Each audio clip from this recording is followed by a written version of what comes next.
El 23 de septiembre de 1939, Ladislaus Szpilman, un joven pianista, tocaba en vivo para la radio polaca. De repente, una explosión sacudió el edificio. Las luces parpadearon, el micrófono captó el estruendo de la bomba y luego la transmisión terminó abruptamente. En ese momento, el mundo cambiaría por completo. Alemania había decidido atacar Polonia y durante los próximos 6 años, Szpilman perdería a toda su familia. Viviría años escondiéndose de los alemanes, al borde de la inanición. Vería hasta dónde puede llegar la crueldad humana y, sin embargo, sobreviviría. Pero para entender mejor su historia, tenemos que volver al principio.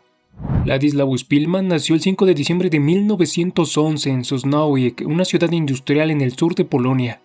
Creció en una familia judía donde la música no era simplemente un pasatiempo, era el lenguaje con el que se entendían. Su padre tocaba el violín con pasión y desde muy pequeño, Szpilman demostró un talento excepcional para el piano. Ese talento le llevó al Conservatorio de Varsovia y posteriormente a la Academia de Artes de Berlín, donde perfeccionó su técnica bajo maestros de renombre internacional. Todo apuntaba hacia una carrera brillante. Berlín en aquellos años era el epicentro cultural de Europa.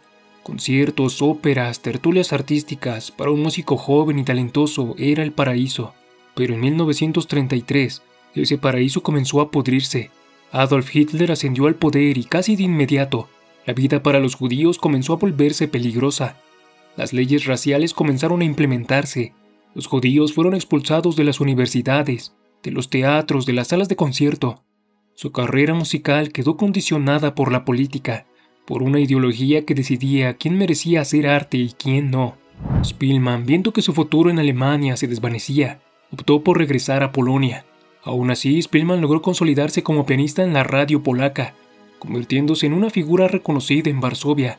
La ciudad, en aquellos años previos a la guerra, era una ciudad llena de cafés, teatros y vida cultural. Era un lugar donde un músico podía soñar con trascender.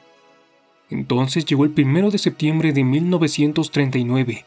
Alemania invadió Polonia. En cuestión de días, la vida de Szpilman cambió por completo. Cuando las tropas nazis ocuparon Varsovia, comenzaron a implementar de inmediato las políticas antijudías que habían probado en Alemania. Los judíos fueron obligados a registrarse, usar brazaletes con la estrella de David. Se les prohibió trabajar en ciertas profesiones y finalmente, en 1940 fueron forzados a vivir en un área específica de la ciudad, cercada con muros de ladrillo y alambre de púas, el gueto de Varsovia. Más de 400,000 personas fueron hacinadas en un espacio de aproximadamente 3.4 kilómetros cuadrados. Las condiciones eran deliberadamente inhumanas. El hambre era constante. Las enfermedades se propagaban sin control. Cada mañana la muerte se hacía visible en las calles.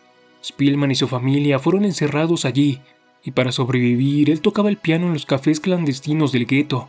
La música, que antes había sido su pasión y su identidad, ahora era una moneda de cambio. Tocaba a cambio de un plato de sopa, de un trozo de pan, de unos minutos más de vida. Pero lo más desgarrador no era el hambre ni las enfermedades. Era presenciar cómo la dignidad humana se erosionaba lentamente. Ver a un hombre morir en la calle mientras otros paseaban indiferentes. Ver a niños mendigando con lágrimas en los ojos por el hambre. Ver cómo la muerte se volvía tan cotidiana que ya no provocaba lágrimas. Durante 2 años, Szpilman vivió en ese infierno contenido, hasta que llegó el verano de 1942. Los nazis decidieron vaciar el gueto. Comenzaron las deportaciones masivas hacia los campos de exterminio, principalmente hacia Treblinka. Cada día miles de personas eran llevadas a la plaza de deportación y forzadas a subir a trenes de ganado. El 16 de agosto de 1942, Szpilman y su familia fueron capturados. Estaban todos juntos en la fila, su padre, su madre, sus 2 hermanas y su hermano. Sabían que ese viaje era una sentencia de muerte. Pero en el último momento, un policía judío que trabajaba para los nazis reconoció a Szpilman en un acto que nunca quedó completamente claro. Compasión o admiración por su talento, lo sacó de la fila. Szpilman fue arrancado de su familia. Intentó resistirse, intentó volver con ellos, pero lo sujetaron, lo apartaron. Y así, mientras los trenes partían hacia Treblinka, Szpilman quedó de pie en esa plaza vacía, completamente solo, mirando cómo su familia desaparecía para siempre. Nunca volvió a verlos. Jamás supo exactamente cuándo ni cómo murieron. Solo sabía que habían muerto. Y aquí debemos detenernos porque lo que ocurrió en esa plaza no puede entenderse sin comprender algo fundamental sobre la naturaleza del mal y la psicología del trauma. La filósofa Hannah Arendt, al analizar los juicios de Nuremberg y especialmente el caso de Adolf Eichmann, desarrolló un concepto que llamó la banalidad del mal. Arendt observó algo perturbador. Los grandes crímenes de la historia no son cometidos por monstruos extraordinarios, sino por personas comunes y corrientes que simplemente dejaron de pensar críticamente y se limitaron a seguir órdenes. El sistema nazi no funcionaba porque todos los alemanes fueran psicópatas.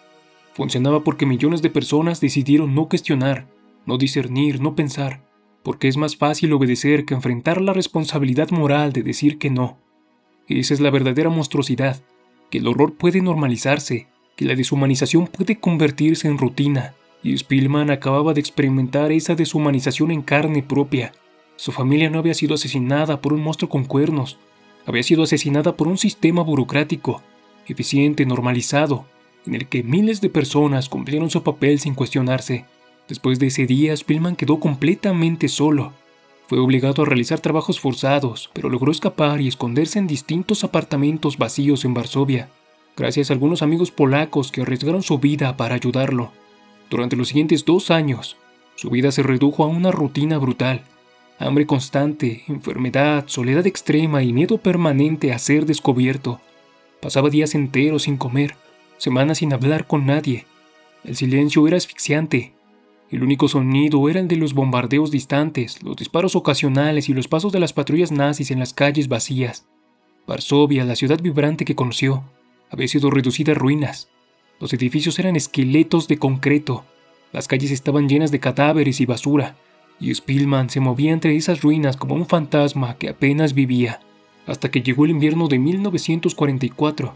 Spielman, débil y al borde de la inanición, se escondía en un edificio en ruinas cuando fue descubierto por un oficial alemán llamado Wilhelm Hausenfeld. Hausenfeld podía haberlo matado en ese instante. Era su deber como soldado del Reich, pero en lugar de eso, le preguntó quién era. Spielman, temblando, respondió que era pianista. El oficial lo miró en silencio durante unos segundos. Luego lo llevó hasta un piano cubierto de polvo en una esquina del edificio y le dijo que tocara algo. Spielman, con los dedos entumecidos por el frío y el hambre, se sentó frente al piano. No había tocado en años. Sus manos apenas podían moverse, pero cerró los ojos y comenzó a tocar. En ese momento, en medio de las ruinas de una ciudad destruida, la música volvió a existir. Este momento no puede entenderse sin reflexionar profundamente sobre lo que estaba ocurriendo. Wilhelm Hausenfeld no era un monstruo. Era un oficial alemán, sí, pero también era un maestro de escuela antes de la guerra.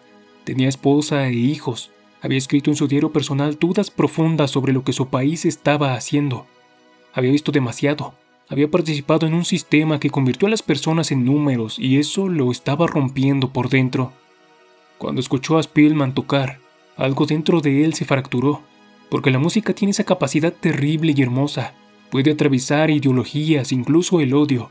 Puede recordarle a un hombre que debajo del soldado todavía hay un ser humano.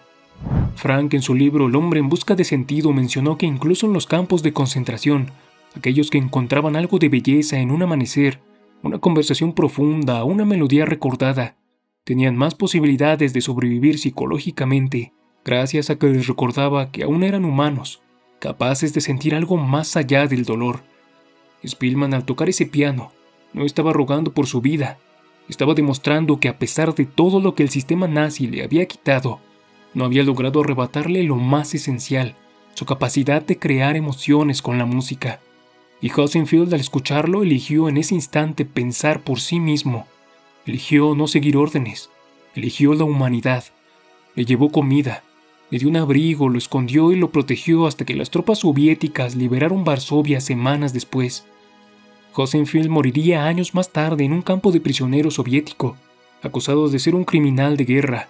Nunca fue reconocido oficialmente como un héroe, pero su acto quedó como prueba de que incluso en la oscuridad más absoluta, el ser humano aún conserva la capacidad de elegir la compasión. Cuando la guerra terminó, Spielman regresó a la radio polaca y retomó su carrera como pianista.